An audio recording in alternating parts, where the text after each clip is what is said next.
Banyak dari kita yang tumbuh besar dengan wajah yang terlihat kuat, selalu bilang, aku gak apa-apa kok, aku baik-baik aja. Padahal aslinya, sahabat bening psikologi, terlihat baik-baik saja itu adalah sebuah mekanisme pertahanan diri.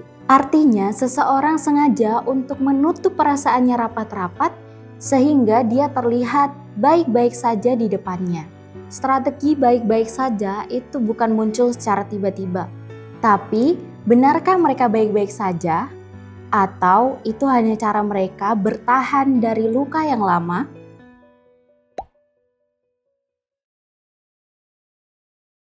Halo sahabat Bening Psikologi, namaku Tika dari Bening Psikologi dan kali ini kita akan membahas sesuatu hal yang jarang kita sadari, yaitu tentang terbiasa baik-baik saja. Banyak dari kita yang tumbuh besar dengan wajah yang terlihat kuat, selalu bilang aku gak apa-apa kok, aku baik-baik aja. Padahal aslinya, tapi benarkah mereka baik-baik saja? Atau itu hanya cara mereka bertahan dari luka yang lama?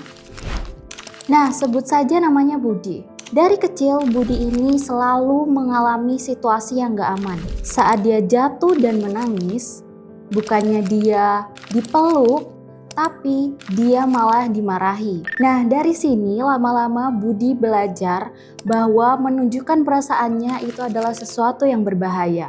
Sahabat Bening Psikologi, di video ini kita akan mengurai kebiasaan dari Budi yang terlihat baik-baik saja. Dan hal ini pastinya juga berdampak pada kehidupan pribadi dari seorang Budi tersebut dan bagaimana caranya Budi untuk sembuh. Yuk kita mulai. Sahabat Bening Psikologi, terlihat baik-baik saja itu adalah sebuah mekanisme pertahanan diri. Artinya seseorang sengaja untuk menutup perasaannya rapat-rapat sehingga dia terlihat baik-baik saja di depannya. Contohnya, ketika Budi kecil, setiap kali Budi ini menangis, orang tuanya itu malah bilang, kamu cowok, masa iya nangis, cengeng banget. Lama-lama dia tidak sering menunjukkan rasa tangis dan sedihnya dan dia berusaha menutupinya rapat-rapat dengan bersikap seolah Budi ini baik-baik saja. Dari luar, Budi ini terlihat baik-baik saja. Dia itu terlihat ceria, dia mandiri, tapi pada dasarnya Budi ini adalah seseorang yang kesepian dan butuh untuk ditemani.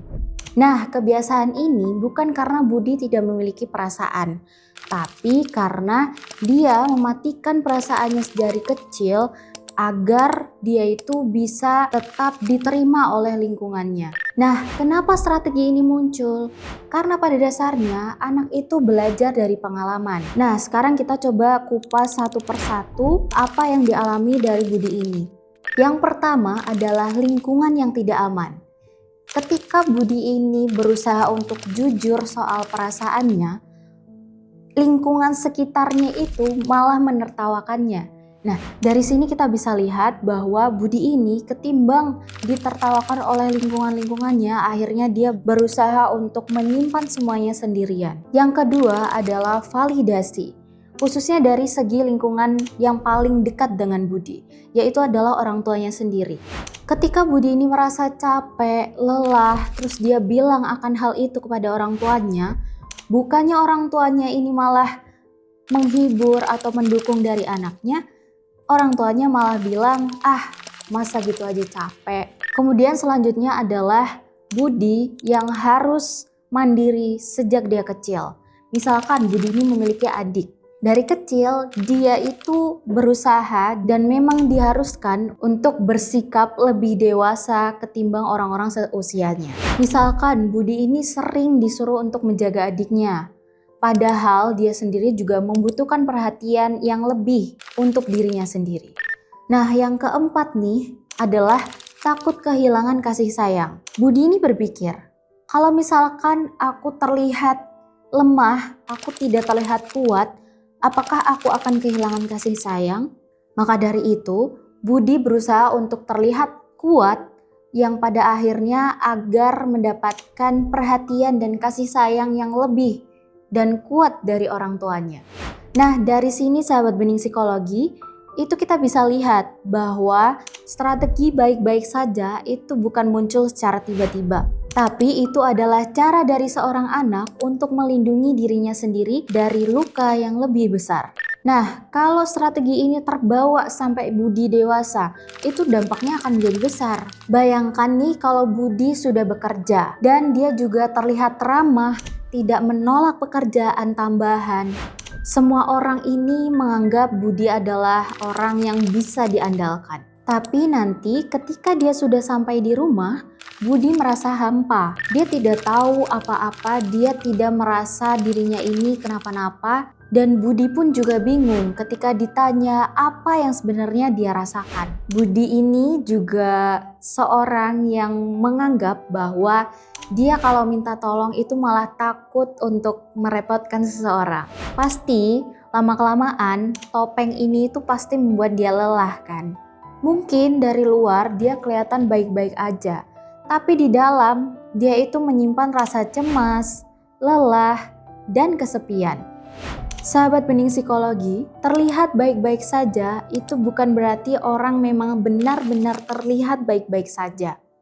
Bisa jadi itu adalah bentuk luka lama yang masih dia bawa. Nah, sahabat bening psikologi, kalau kamu merasa seperti Budi, ada langkah-langkah yang harus kamu lakukan. Yang pertama adalah kenali perasaanmu dan kenali diri kamu sendiri. Kamu bisa memulainya dari hal-hal yang kecil, misalkan menulis di jurnal. Hari ini aku senang bersama teman-teman nongkrong bareng, aku ngerasa lelahku hilang. Kemudian yang kedua adalah berlatih untuk jujur kepada orang-orang yang kalian merasa aman dan percaya. Misalkan kalian bisa mulai bercerita suatu hal bersama orang-orang yang memang kalian itu dekat dan juga merasa aman ketika di dekatnya. Yang ketiga, ini juga penting nih, yaitu adalah izinkan dirimu sendiri untuk selalu bicara jujur. Jujur kepada diri sendiri itu adalah suatu hal yang manusiawi, karena kita itu tidak bisa selalu terlihat kuat. Kemudian yang terakhir adalah pertimbangkan bantuan dari profesional, seperti terapi, agar kita bisa membuka luka lama kita di ruang yang aman. Penyembuhan bukan soal seberapa cepat, tapi soal mulai mengakui apa yang selama ini ditutup rapat-rapat. Nah, sahabat bening psikologi, kisah dari Budi ini adalah cerminan dari banyaknya cerita orang yang berkata, aku baik-baik aja kok, padahal aslinya enggak. Kita semua berhak untuk sembuh, untuk merasa, dan jujur pada diri sendiri. Kalau kamu butuh teman untuk bicara, bening psikologi siap untuk menemani. Link ada di deskripsi. Jika kamu merasa video ini bermanfaat, kamu bisa like, komen, dan share ke teman-teman atau orang-orang yang kamu sayangi. Sampai jumpa di video yang berikutnya. Bening Psikologi, solusi kesehatan mental Anda.